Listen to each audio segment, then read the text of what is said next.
pemirsa, terkait dengan asusila atau yang memiliki arti tidak susila, dalam hal ini bisa juga kita artikan sebagai tindakan yang tidak baik atau tidak terpuji. Maka dapat didefinisikan bahwa tindakan asusila ini adalah hal-hal yang merupakan tidak terpuji yang menyebabkan rusaknya norma kesusilaan. Dan hal ini pemirsa dirubah ya, sudah diatur dalam KUHP bab 16 tentang kejahatan keasusilaan yang ada di pasal 281 sampai dengan pasal 303. Nah, korbannya ini beragam macam ya, mulai dari laki-laki, perempuan, bahkan yang saat ini memang sedang viral sekali ada di anak-anak. Dan pelakunya mirisnya pemirsa ada di circle terdekat, yakni bisa jadi tetangganya atau bahkan ayah kandungnya, dan lebih parah lagi adalah memang circle-nya adalah memang keluarga dekatnya. Nah, ini menjadi suatu hal yang tentunya kita ingin tahu seperti apa sih kenapa bisa terjadi hal demikian. Nah, tentunya pemirsa kalau ngomongin soal topik hari ini yang sudah saya spill sedikit ya, pastinya kita akan membahas topik yang menarik yaitu terkait dengan judul waspada tindak asusila pada anak. Nah, pemirsa di rumah, senang sekali ya saya hari ini kembali hadir untuk menyapa Anda dalam program Markombur, dan saya tidak sendirian. Pastinya saya ditemenin sama cowok ganteng ya, yang mungkin udah langsung batuk-batuk. Udahlah, langsung perkenalkan aja lah dirinya. Hari ini bersama saya Haji Munir Nasution, Sarjana Hukum, Magister Hukum. Tentu satu kebahagiaan bagi kita bersama. Tajuk kita ini luar biasa. Kenapa luar biasa? Tapi dari tajuk itu ada namanya pembungkus utama, Markombur. Ya, artinya kalau kita Markombur, apapun bisa kita bicarakan, apapun bisa kita ulas, apapun boleh kita omongkan. Tapi kali ini kita berbicara bersama TVRI Sumatera Utara dalam konteks yang positif-positif aja untuk menciptakan solusi penyelesaian.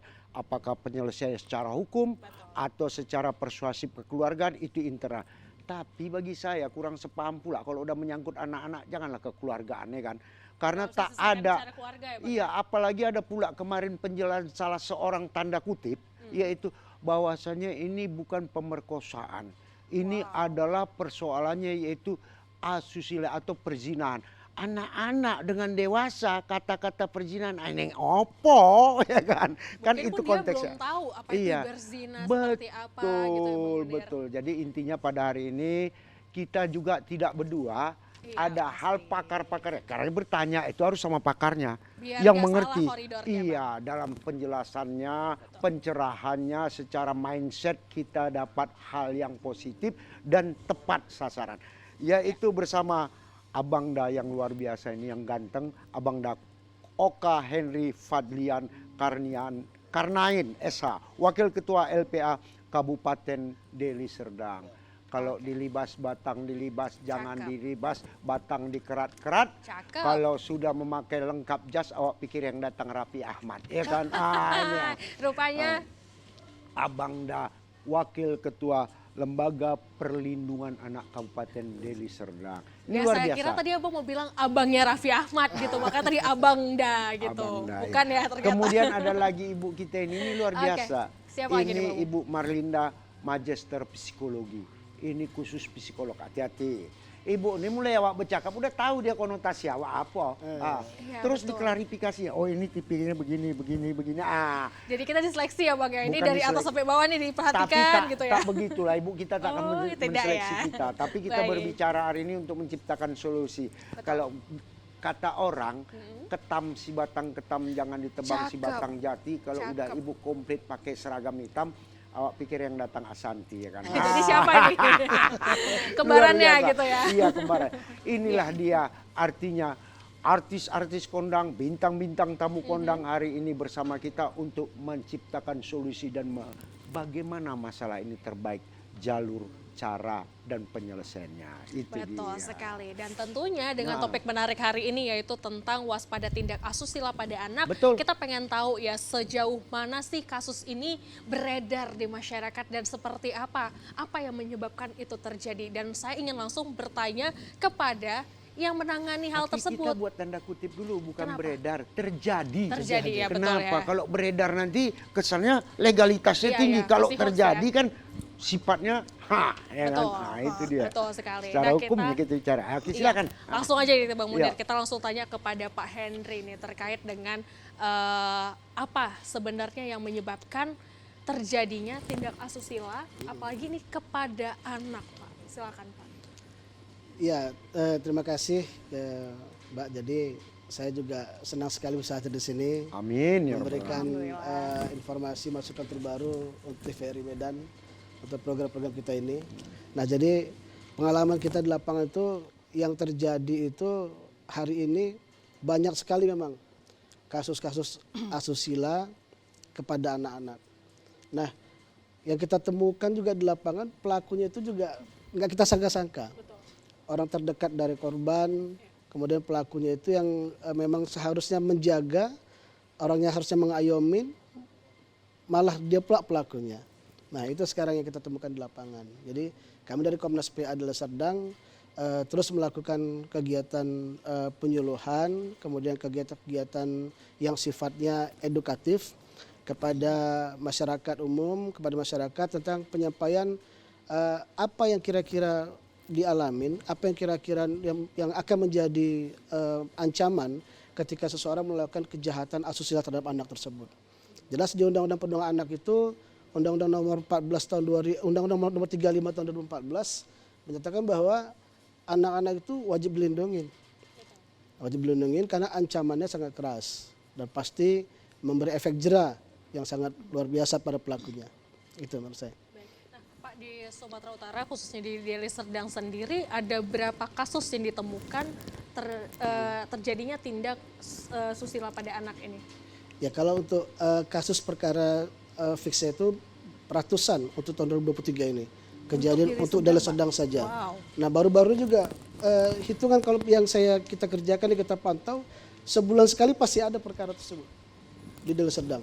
Sebulan sekali pasti ada perkara tersebut. Artinya tingkat kejadian asusila pada anak ini terus meningkat berdasarkan pantauan kita. Nah, jadi kami juga dari Komnas PA bersama-sama juga kepada stakeholder yang lain, kita terus melakukan, meminta kepada pihak keluarga selaku keluarga terdekat yang internal untuk melaksanakan sebagai pemantau, sebagai menghindari kejadian seperti ini, itu yang perlu kita lakukan edukasinya. Yang paling penting tingkat keluarga. Nah, dari tingkat keluarga ini baru kita bisa merambah keluar ketika pendidikan maupun tingkat pemerintahan. Baik, artinya Komnas PA sendiri memang sudah menjadi fasilitator ya, Ya, Pak, untuk mencegah terjadinya tindak asusila seperti itu, Bang Munir. Nah, Bang Munir, kita juga pengen tahu dong seperti apa sih kira-kira apa yang menyebabkan kok bisa ya terjadinya tindak asusila ini? Tanda tanyaku 3 hal.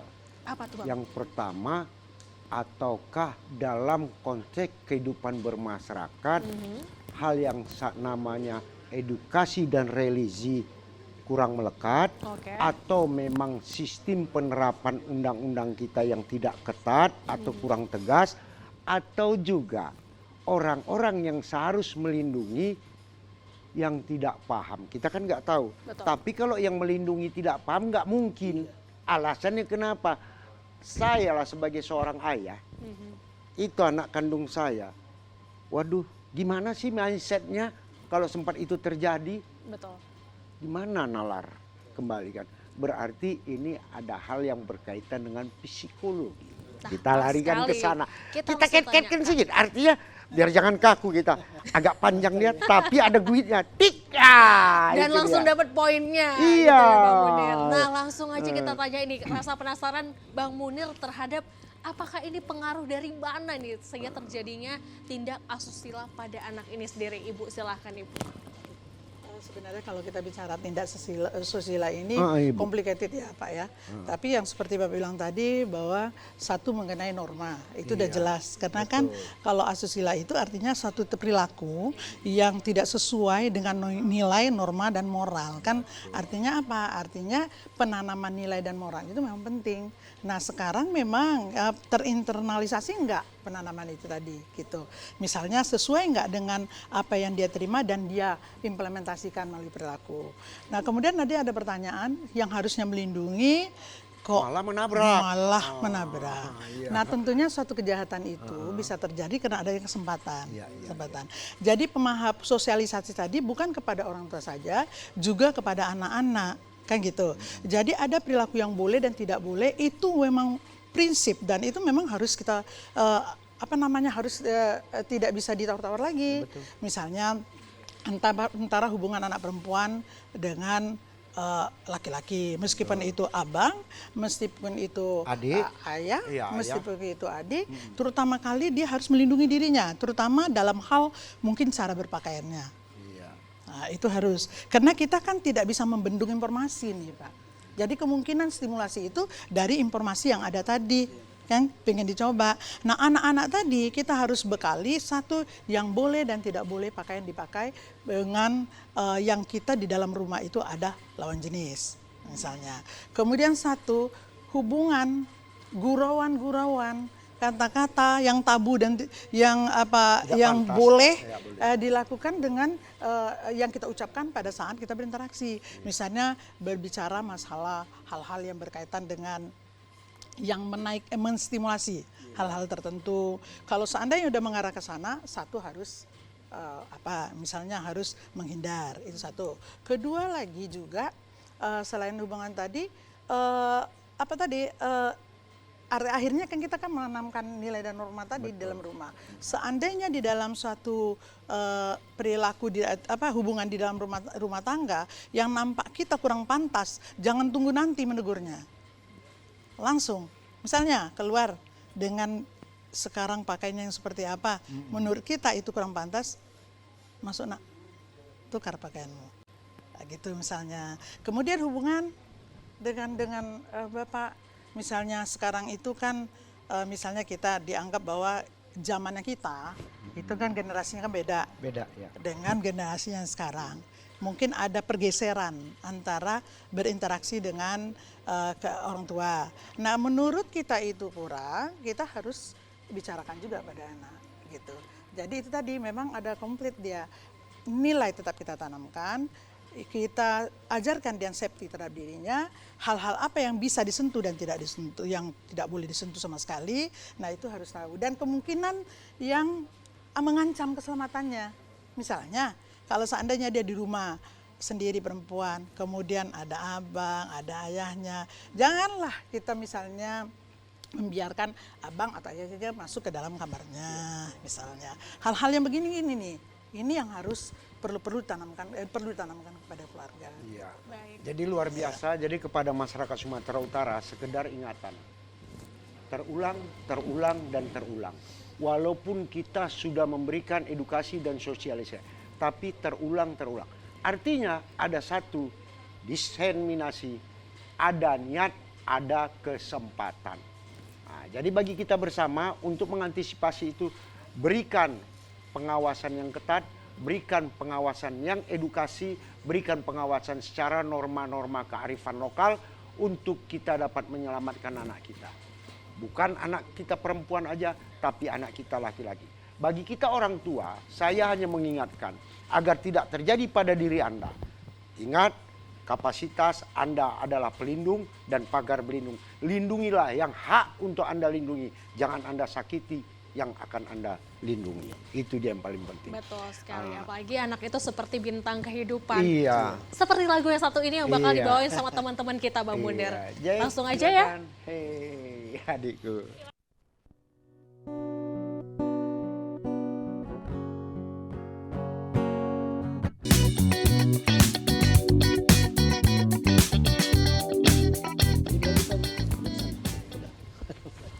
Ya baik pemirsa, kembali lagi bersama kami di program Marekombur masih membahas topik menarik kita yaitu waspada tidak asusila pada anak. Dan kita masih berbincang dengan kedua narasumber kita yang pastinya bisa memberikan solusi ya harapannya untuk terkait dengan kasus ini. Dan tadi sempat kita bahas terkait dengan apa yang menyebabkan dan seperti apa sih cara-cara supaya ya mungkin ini bisa mencegah gitu sehingga meminimalisir terjadinya tindakan seperti ini. Nah, tadi saya sudah mendengar dari ibu sekolah kita, dari Bu Marlinda terkait dengan hal-hal dan ternyata bahwa ada hal yang memang menjadi batas-batasan antara orang tua ya dengan anak. Nah, mungkin Bu terkait dengan hal ini seperti apa sih? Apakah orang tua harus harus memiliki jarak kepada anak atau mungkin lebih menegaskan diri sehingga ya bisa menghindari hal-hal yang di luar batas, atau seperti apa sih peran orang tua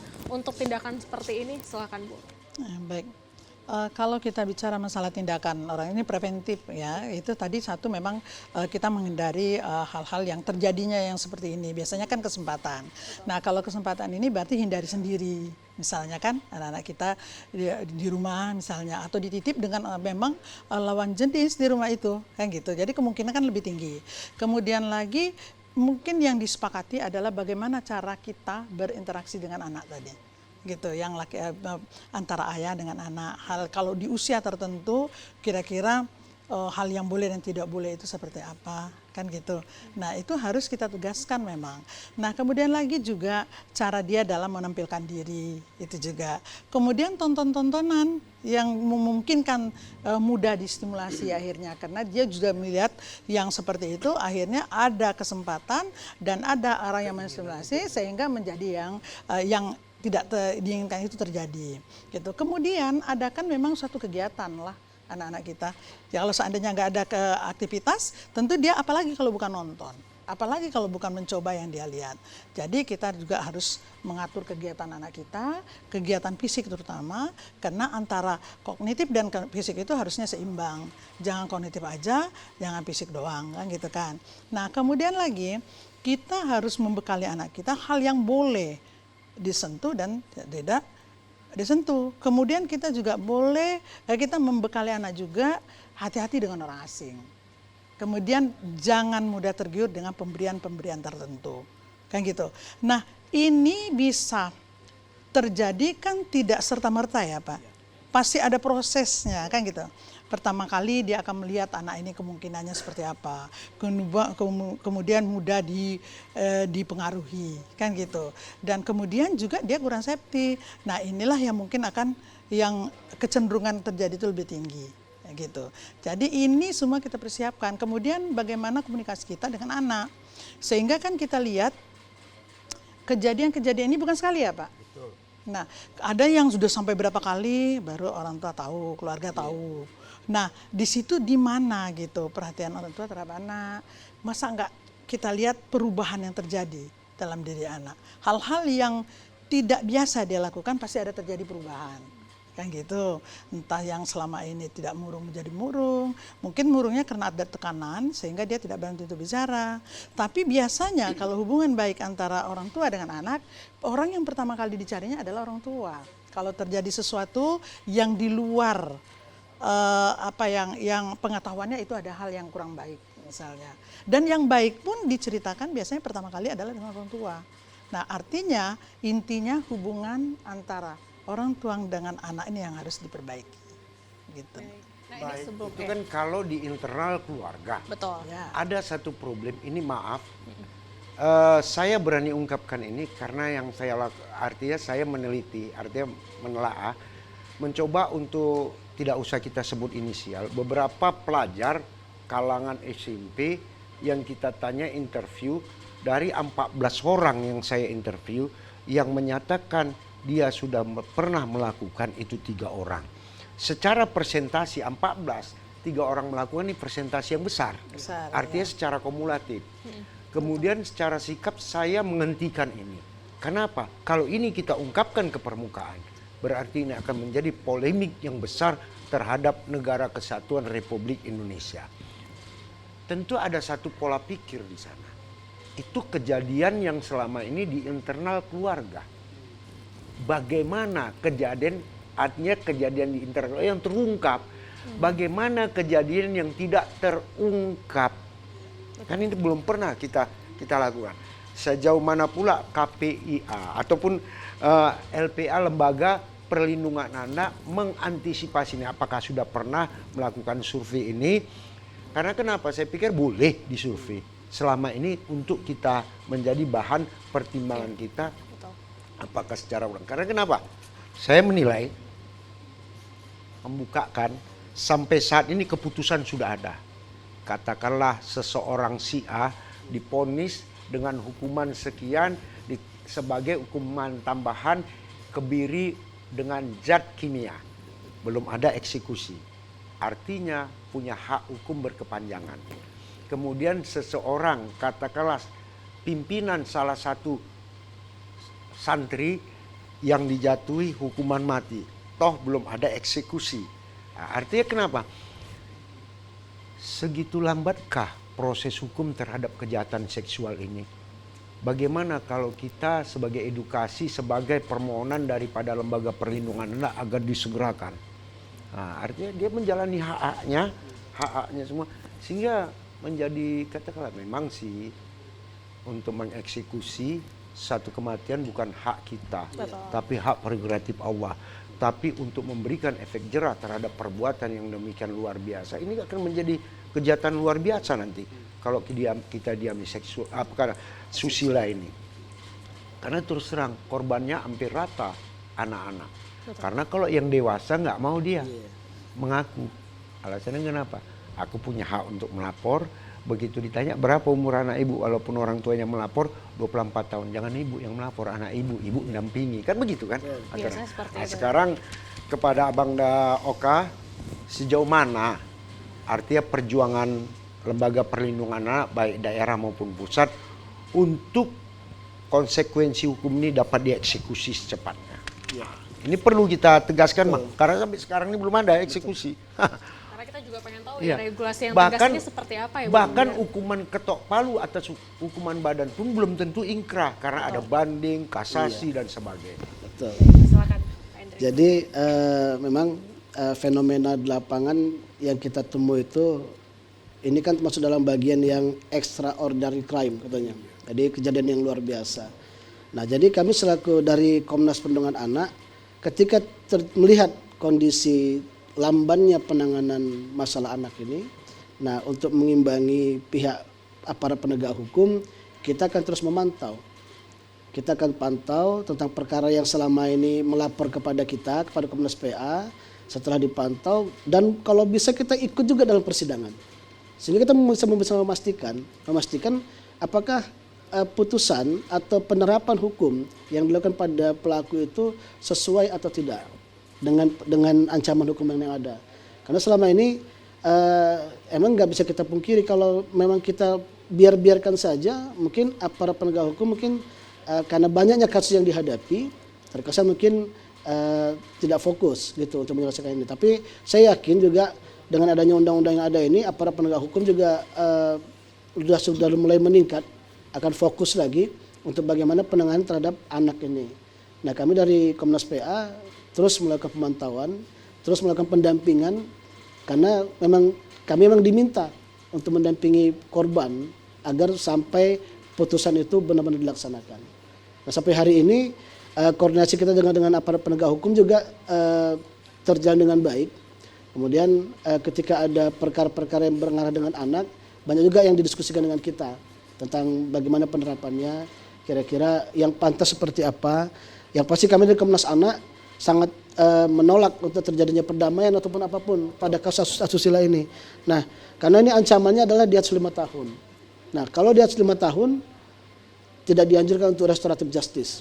Tidak ada perdamaian di situ. Hukuman tetap dijalankan supaya ada efek jerah kepada pelaku. Karena kalau memang pelakunya tidak dilaksanakan sesuai dengan ancaman hukuman ini, pelaku yang lain itu akan lihat. Nah, ternyata penerapannya ecek-ecek lah istilahnya, ecek-ecek. Tidak sesuai dengan penerapan yang ada. Nah, kebetulan karena selama ini saya juga sering melihat, sering melaksanakan, dan juga saya sering melakukan pendampingan langsung terhadap korban asusila ini, saya melihat aparat penegak hukum juga sekarang sudah sangat profesional untuk melaksanakan proses daripada kegiatan asusila seperti ini. Nah, kami dari Komnas Anak dulu sedang memantau terus, bahkan kalau kira-kira ada yang kurang lambat ya kita tanda tangin, kita ingatkan gitu, apa kendalanya. Nah, yang pasti kalau ada kendala pasti kita ada solusi untuk menyelesaikan bagaimana caranya supaya pelaku ini cepat prosesnya. Luar biasa, artinya kenapa? Apalagi metode kalau udah menyangkut anak sidangnya tertutup, Iya. tak terbuka. Jadi kalau nggak ada katakanlah konseling atau lembaga yang bisa melindungi anak mendampinginya, ini repot. Kita nggak tahu hasilnya nanti kan begitu. Betul, Pak. Cocok tuh, cocok kan? Ada satu keresahan di mana ini kan kalau kita cerita tadi kasus yang sudah terungkap, yang memang sudah diberikan sanksi. Nah, gimana dengan Yang belum anak-anak? Nah, ini gimana nih kira-kira? Ya kan kita juga pengen tahu dong sebagai mungkin kita nggak usah jauh-jauh, kita ke peran keluarga aja deh dulu ke orang tuanya. Iya. Seperti apa sih peran orang tua nih supaya menggali kira-kira anak ini jadi korban atau enggak gitu. Jadi gimana sih supaya orang tua ini lebih peka terhadap anak. Dan ini mungkin bisa jadi untuk solusi parenting yang baik gitu ya Bu ya. Izin Ibu, silakan Ibu. Oke, baik. Tadi yang dikatakan kasus yang nggak terungkap. Iya. Memang kasus yang seperti ini itu hanya sebagian kecil terungkap ya Pak. Karena apa? Ya, Bu. Satu, pelaku adalah keluarga terdekat atau tetangga. Kedua, korban juga ada keluarga, bahkan anak sendiri. Nah biasanya ini memang akan ditutup rapat karena itu mengganggu, ada rasa malu di situ ya Pak ya. Ada takut penilaian orang terhadap keluarga itu sendiri atau anak itu sendiri. Nah efeknya adalah pelaku semakin merajalela. Merajalela, ya. Kayak gitu. Nah ini tadi. Nah sekarang tinggal bagaimana cara kita agar masyarakat itu memang lebih terbuka terhadap ini Pak. Itu kan LPAI ya Pak ya tugasnya gitu. Nah kalau seandainya dikatakan tadi bagaimana hubungan dengan orang tua, yang seperti saya katakan tadi, artinya apa? Sesibuk apapun kita tidak bisa lepas dari tanggung jawab kita sebagai orang tua. Terutama bagaimana cara kita melihat situasi dalam kondisi anak kita. Makanya setiap hari harusnya kita masih tetap melihat anak kita. Misalnya kita sibuk kerja, kemudian anak kita sibuk kerja. Alasan sibuk kita akhirnya tidak melihat, kan gitu. Nah harusnya setiap hari tetap ada komunikasi dengan anak kita. Dan kita akan tahu perubahan yang terjadi. Ya kan? Misalnya yang biasa riang tapi tidak riang, yang kemudian suka mengunci diri di kamar, kemudian dari gelagat kalau bahasa orang dulu cara dia dalam menampilkan diri kan juga kelihatan. Yang mulai tertarik dengan lawan jenis. Nah terkadang kan berawal dari memang tertarik. Dan orang yang berkuasa lebih memanfaatkan dia yang lemah kan gitu. Nah ini kan satu, selain kita memang memberikan semacam bukan modul ya, kalau modul kan di kampus-kampus kayak kita kuliah, tapi memberikan pemahaman terhadap anak kita. Misalnya di usia berapa anak sudah mulai tahu mengenai apa itu sekunder dan primer itu tadi, kemudian efeknya bila salah guna. Kan gitu ya Pak ya. Kemudian kan nanti akan ada informasi yang dia terima, dia lihat. Kalau seandainya itu nggak pantas tolong dikontrol. Karena kalau kita nggak bisa memang, alasan dia udah mengerjakan tugas aja kita nggak bisa menyimpan HP mereka. Kan gitu ya Pak. Nah tinggal kita janji, kita bilang sama anak kita di jam berapa HP itu letaknya di luar saja misalnya. Nah kalau ini berjalan mungkin bisa mengurangi terjadinya yang seperti ini. Gitu. Kemudian dia harus tahu juga yang boleh dan tidak boleh ya kan Pak ya. Kalau di zaman dulu tuh kan kalau seandainya kita kan zamannya saya itu kan baby boomer ya Pak ya. Zaman dahulu kali kan gitu kan generasinya. Nah itu kan selalu dipahami begini, perempuan itu seperti piring kaca nak. Kalau tegores aja nggak akan diletakkan orang di depan. Artinya kita hati-hati lagi dengan diri.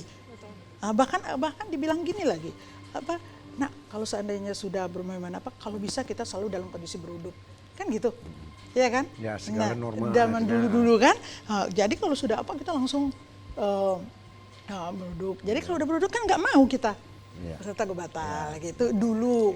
Nah sekarang mungkin dengan cara setiap agama itu pasti punya cara-cara tertentu untuk bisa menyelamatkan diri mereka masing-masing. Gitu. Baik. Ya alhamdulillah yang jelasnya kepada pemirsa TVRI Sumatera Utara, ingat rata-rata kasus kejadian asusila terhadap anak karena si anak jauh daripada jangkauan ibundanya. Karena kenapa? Kasus yang terjadi rata-rata kalau ibundanya tidak berada di sisi anaknya.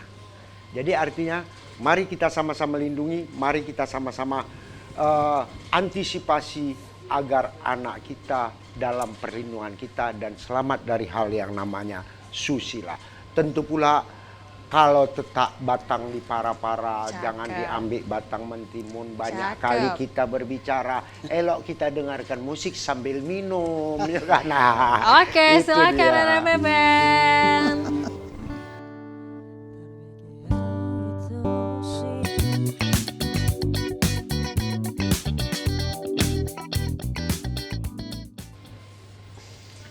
Ya pemirsa, kembali lagi bersama dengan kami masih di program Markombur ya, dan semakin seru pembicaraan kita dan Bukan semakin seru lagi, makin kalau orang bilang panas-panas dingin alias demam, mulai menggigil dia kan. Betul.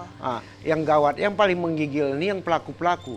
Ai mak terungkap pelaku ini, ai mak terungkap. Ketahuan deh. Mudah-mudahan terungkap semua, itu doa kita. Kan itu Harusnya kan. seperti Biar itu. supaya jangan ada lagi kan. Betul sekali, dan tentunya kita juga pengen tahu ya seperti apa sih kira-kira peran serta dari Komnas PA ini ya untuk bisa meredam dan mencari tahu seberapa banyak kasus-kasusnya sehingga meminimalisir terjadinya hal ini. Silakan Pak. Tak ada salahnya sebelum dia jawab, kita ingatkan juga masyarakat Sumatera Silakan Utara. Bang Munir. Yang jelasnya bagi adik-adikku, anak-anakku, cucu-cucuku. Yang kalian kaum wanita ataupun laki-laki, janganlah pakai pakaian yang minim-minim. Betul.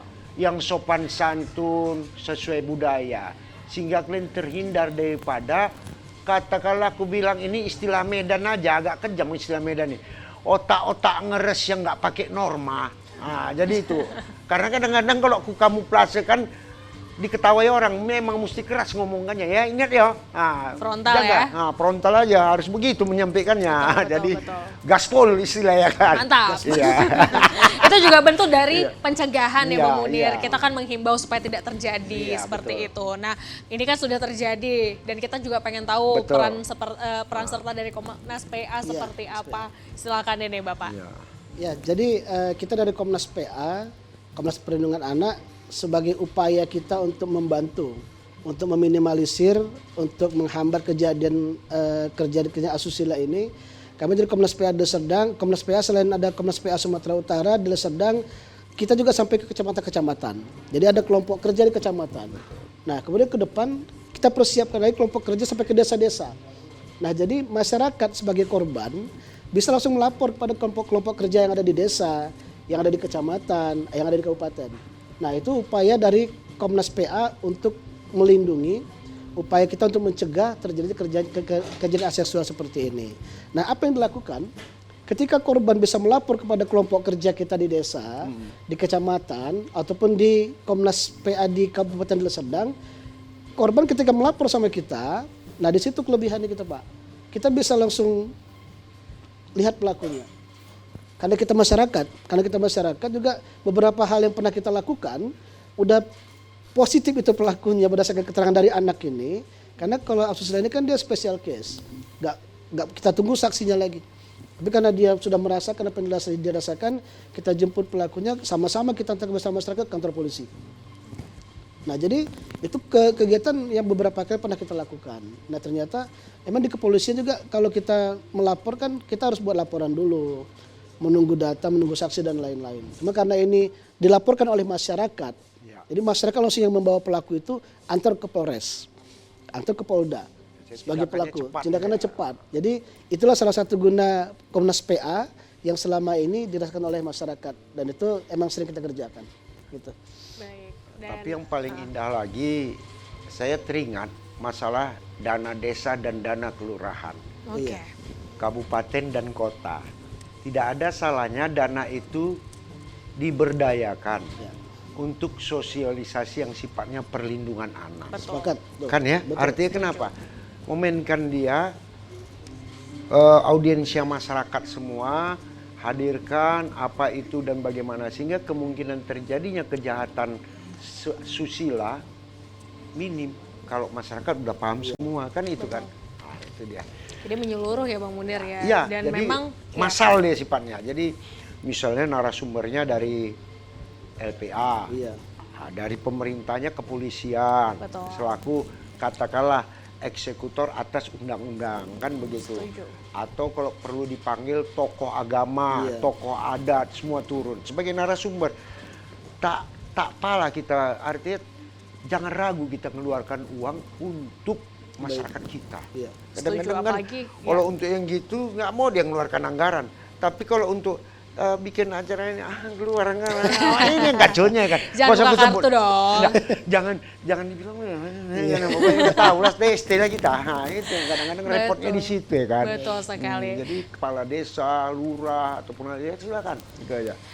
Baik, dan tentunya pemirsa sudah 1 jam kita berbicara dengan kedua narasumber kita menilik seperti apa kira-kira yang terjadi dan untuk bentuk kewaspadaan terhadap tindak asusila pada anak, dan tentunya kita ingin mendengarkan closing statement dari kedua narasumber kita ya Bang Munir ya. Dan kita juga pengen tahu seperti apa sih harapan dan mungkin pesan kepada seluruh masyarakat, dalam hal ini orang tua ataupun anak-anak yang menjadi korban dari tindakan hal ini. Dan kita mulai dari Ibu Marlinda, silakan Ibu, waktu dan tempat kami persilahkan. Ya, terima kasih. Daripada mengobati kan lebih baik kita mencegah. Ya. Jadi pencegahan ini itu diawali memang dari rumah. Gitu. Kita harus tentukan sesuai dengan tingkat usianya dalam memberikan sosialisasi tentang boleh dan tidak boleh yang dilakukan oleh si anak, dan untuk safety dirinya sendiri. Nah, itu memang harus kita lakukan. Pertama kali yaitu bagaimana kita kalau yang kecil itu penjagaan yang ketat dari orang di sekelilingnya tentunya, terutama adalah orang tuanya. Kemudian jangan mudah diberi sesuatu, dan jangan mau disentuh dengan orang yang baru misalnya. Dan semakin usianya semakin meningkat, tentu ada pemahaman mengenai seks primer dan seks sekunder tadi. Gitu. Kemudian lagi jangan dibiarkan kesempatan tadi itu ada gitu. Karena kan kejahatan itu akan terjadi bila ada kesempatan. Betul, gitu. Setuju. Baik, itu dari Bu Marlinda selaku psikolog, dan kita juga ingin mendengarkan selaku wakil ketua dari Komnas PA nih. Silakan Pak Henry untuk harapan kepada masyarakat. Harapan kami kepada masyarakat agar masyarakat ini sebagai rumah kita, sebagai rumah anak ini, yang harusnya kita melindungi anak-anak ini, kita memberikan perhatian kepada anak-anak ini, agar masyarakat ini diberikan pemahaman, diberikan informasi berkenaan tentang bagaimana cara melindungi anak ini agar terhindar dari kejadian-kejadian aseksual seperti ini.